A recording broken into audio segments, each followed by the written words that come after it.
अध्यक्ष महोदय, 5 घ्यायचे. ही लक्षवेधी ज्या विषयात मांडली हा खरंच खूप गंभीर विषय आहे. अध्यक्ष महोदय, प्रधानमंत्री पोषण शक्ती निर्माण योजनेअंतर्गत जवळपास महाराष्ट्रातल्या स्थानिक स्वराज्य संस्था असतील, खाजगी शाळा असतील, अनुदानित शाळा असतील, यामध्ये 1ली ते 8वीच्या विद्यार्थ्यांना मध्यान्ह भोजन दिलं जातं. त्यामुळे पटसंख्या घसरू नये, पटसंख्या राहावी हा उद्देश आहे. अध्यक्ष महोदय, पण आपल्या राज्यात या योजनेत खूप मोठा भ्रष्टाचार झालेला आहे. अध्यक्ष महोदय, उत्तरात सांगितलंय मंत्री महोदयांनी की 25-26 मध्ये जवळपास 2447 कोटीची तरतूद आहे या योजनेसाठी. अध्यक्ष महोदय, यात काय झालं? यात त्यांनी इंधन आणि भाजीपाल्याची रक्कम शाळा स्तरावर वर्ग केली आणि धान्य असेल, तांदूळ असेल इत्यादीसाठी पुरवठादारांचं टेंडर काढलं. अध्यक्ष महोदय, ही टेंडर प्रक्रिया राबवली शिक्षण संचालकाने. या टेंडर ज्यावेळेस काढलं त्यावेळेस एकच उदाहरण देतो. तांदळाच्या बाबतीत तर खूप मोठ्या तक्रारी आहेत, पण एकच उदाहरण देतो. हिरवा वाटाणा, ग्रीन पीस हे निविदा प्रक्रियेत टाकलं आणि ज्यावेळेस वर्क ऑर्डर दिली त्यावेळेस फक्त वाटाणा, त्याचा रेट काय तर 134 रुपये हिरवा वाटाण्याचा रेट होता टेंडरमध्ये. आणि ज्यावेळेस तुम्ही वर्क ऑर्डर देता जिल्हा स्तरावर त्यावेळेस फक्त वाटाणा हा शब्द टाकला. जवळपास 100 रुपयाचा फरक आहे.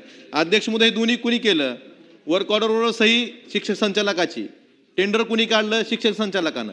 मग 100 रुपये किलो मागं, म्हणजे टेंडरमध्ये हिरवा वाटाणा आणि तुमच्या वर्क ऑर्डरमध्ये साधा वाटाणा आणि पुरवठाही साधा वाटाण्याचा.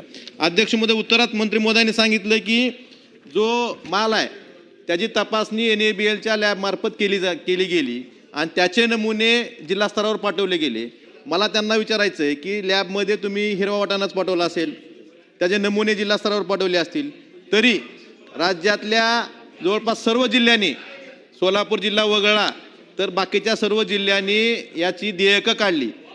म्हणजे हिरवा वाटाण्याचे नमुने असताना तुम्ही देयकं ज्यांनी पुरवठादारांनी सादर केली त्यांनी का सादर केली? म्हणजे चुकीची देयकं सादर करणारे त्यांची देयकं जे काढली त्यांनी हिरवा वाटाण्याच्या ऐवजी पांढऱ्या वाटाण्याची पुरवठा झाला असताना सुद्धा हिरवा वाटाण्याची देयकं अदा केली गेली.